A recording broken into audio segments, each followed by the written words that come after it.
ഇന്നത്തെ simple daily cooking നോക്കിയാലോ? അപ്പോൾ കോവയ്ക്ക ഫ്രൈ ഉണ്ട്, പടവലങ്ങ മോര് കറി ഉണ്ട്, ക്രാബ് റോസ്റ്റ് അതൊക്കെയാണ് ഇന്നത്തെ റെസിപ്പി. അപ്പോൾ ആദ്യം തന്നെ കോവയ്ക്ക നമുക്ക് മഞ്ഞൾപ്പൊടി, മുളക് പൊടി, കുറച്ച് വെജിറ്റബിൾ മസാല, ഉപ്പിട്ടിട്ട് മാരിനേറ്റ് ചെയ്യാൻ വെക്കാം. പിന്നെ പടവലങ്ങ എടുത്തിട്ട് ഇതുപോലെ തൊലിയൊക്കെ കളഞ്ഞ് ചെറിയ ചെറിയ പീസായിട്ട് മുറിച്ചിട്ട് കുറച്ച് മഞ്ഞൾപ്പൊടി, ഉപ്പ് ഇട്ടിട്ട് കുറച്ച് വെള്ളം മാത്രം മതി കേട്ടോ. ഇത് പടവലങ്ങയിൽ തന്നെ കുറേ വെള്ളമുണ്ട്. അപ്പോൾ തരി വെള്ളം ഒഴിച്ചിട്ട് വേവിക്കാൻ വെക്കാം. അപ്പോഴേക്കും നമുക്ക് ക്രാബ് റോസ്റ്റിലേക്കുള്ള റെഡിയാക്കാം.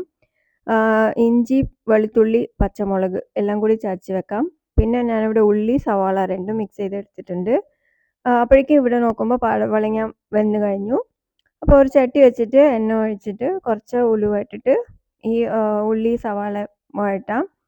പിന്നെ ചതച്ച് വെച്ചിരിക്കുന്ന ഇഞ്ചി, വെളുത്തുള്ളി അതും കൂടി ഇട്ടിട്ട് നല്ലോണം മിക്സ് ചെയ്ത് മഞ്ഞൾപ്പൊടി, മല്ലിപ്പൊടി, മുളക് പൊടി, കാശ്മീരി മുളക് പൊടി, ഉപ്പ് ആവശ്യത്തിന് ഇട്ടിട്ട് ഞാനിവിടെ പെരുംജീരകവും കുരുമുളകും ചതച്ച് വെച്ചിട്ടുണ്ട്, അതും കൂടി ഇടാം. തക്കാളി ഇട്ടിട്ട് ക്രാബും ഇട്ടിട്ട് നമുക്ക് ആവശ്യത്തിന് വെള്ളം ഒഴിച്ച് മൂടി ഒരു സൈഡിൽ വേവിക്കാൻ വെക്കാം. അപ്പോഴേക്കും പടവലങ്ങ അവിടെ വെന്ത് കഴിഞ്ഞല്ലോ. അപ്പോൾ അതിന് മോര് കറിക്ക് റെഡിയാക്കാം. ഒരു ചട്ടി വെച്ചിട്ട്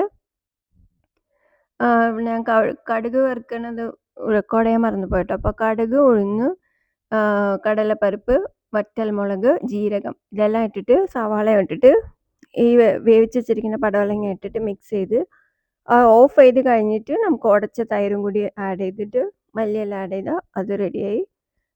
അപ്പോഴേക്കും ഇവിടെ മൂടി വെച്ച ക്രാബും റെഡിയായി.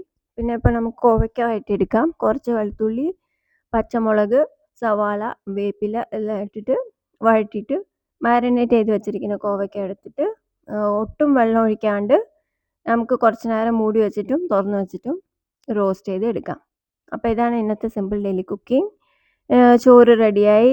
പിന്നെ മോര് കറി, പടവലങ്ങ മോര് കറി, ക്രാബ് റോസ്റ്റ്, കോവയ്ക്ക ഫ്രൈ, പിന്നെ തലേ ദിവസത്തെ കുറച്ച് പ്രോൺസ് ഉണ്ടായിരുന്നു, അതും കൂടി എടുത്ത് വെച്ചിട്ടുണ്ട്.